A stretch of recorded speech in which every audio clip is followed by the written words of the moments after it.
आज से कई सौ साल पहले चूहों का एक खानदान छोटे से बिल में रिहाइश पजीर था। दिन की रोशनी में चूहे अपने बिल से नहीं निकल सकते थे और ना ही खुराक तलाश कर सकते थे। सो सारा दिन उन्हें भूखा रहना पड़ता। वजह यह थी कि बिल्ली निहायत आसानी से उन्हें देख लेती और शिकार कर लेती थी। चूहे रात को भी निकलते तो जब भी छुप छुपा कर निकलते। बिल्ली का खौफ उनके सर पर तलवार की तरह लटकता रहता। वो कितनी भी एहतियात क्यों न बरते, बिल्ली ऐसे दबे पांव आती कि उन्हें खबर तक न होती और उनका एक साथी बिल्ली के लंच या डिनर की नजर हो जाता। एक लंबे अरसे तक वो खौफ के आलम में जीते रहे। हर रोज उनके साथी बिल्ली की भेड़ चढ़ते रहे। आखिर एक रात बूढ़े चूहे ने इजलास बुलवाया जिसमें हर छोटा बड़ा चूहा शरीक हुआ। बूढ़े चूहे ने आंखों में आंसू भरते हुए कहा, मेरे साथियों, ये डर डर कर जीना भी कोई जीना है।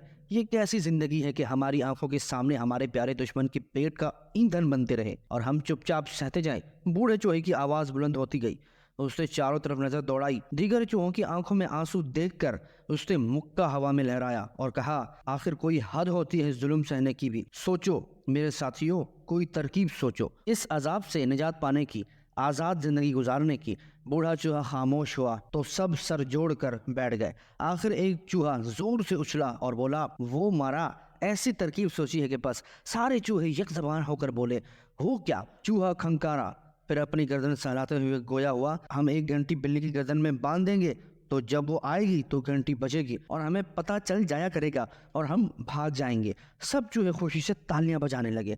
वाह भाई वाह, क्या उम्दा तरकीब है, आप बड़े हैं, आप ही बिल्ली की गर्दन में घंटी बांधिए।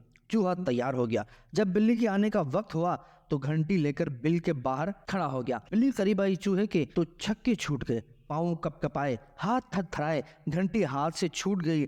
वो दौड़ता हुआ बिल में दाखिल हो गया। बिल्ली तो शिकार को बचता देखकर वापस हो ली, मगर चूहे बहादुर का बुरा हाल हुआ। सब चूहे उसके इर्द गिर्द खड़े होकर कह लगा रहे थे। कोई तालियां पीट रहा था, कोई सीटियां बजा रहा था। एक ने तो ये भी कह दिया, बड़ा आया घंटी बांधने वाला। अगली रात तमाम चूहे फिर सर जोड़ कर बैठ गए। इस बार एक बूढ़े चूहे ने तरकीब बताई, मेरे दोस्तों, इत्तफाक में बरकत है ना, इसलिए जैसे ही बिल्ली आएगी हम सब उस पर इकट्ठे हमला कर देंगे, खूब मारेंगे। ऐसा करने से बिल्ली पर हमारी धाक पीट जाएगी और दोबारा हमें शिकार करने की जरूरत न कर सकेगी। सारे चूहे खुश हो गए और बिल्ली का इंतजार करने लगे। जो ही बिल्ली आई सब ने हमला कर दिया। कोई टांग से चिमट कर काटने लगा, कोई दुम से, कोई पीठ पर। बिल्ली ने जो जोर लगाया, दुम झाड़ी, पैर जो पटका तो एक चूहा दूर जा गिरा, दूसरे का कचूमर निकल गया। बाकी चूहे ने जो हाल देखा तो भगदड़ मच गई। सब बिल की तरफ भागे। बिल्ली ने इत्मीनान से एक तगड़ा चूहा दबोचा और चलती बनी। सब चूहे एक दूसरे को लान तान करते, बुज़दिल और डरपोक के अलकाबाज से नवाजते, फिर सर जोड़कर बैठ गए। सोचने लगे। एक नन्हा सा चूहा बोल उठा, मुझे एक बहुत अच्छी तरकीब सूझी है। वो ये कि जमीन पर गूंद फैला दी जाए और उसमें गोश्त का एक टुकड़ा रख दिया जाए।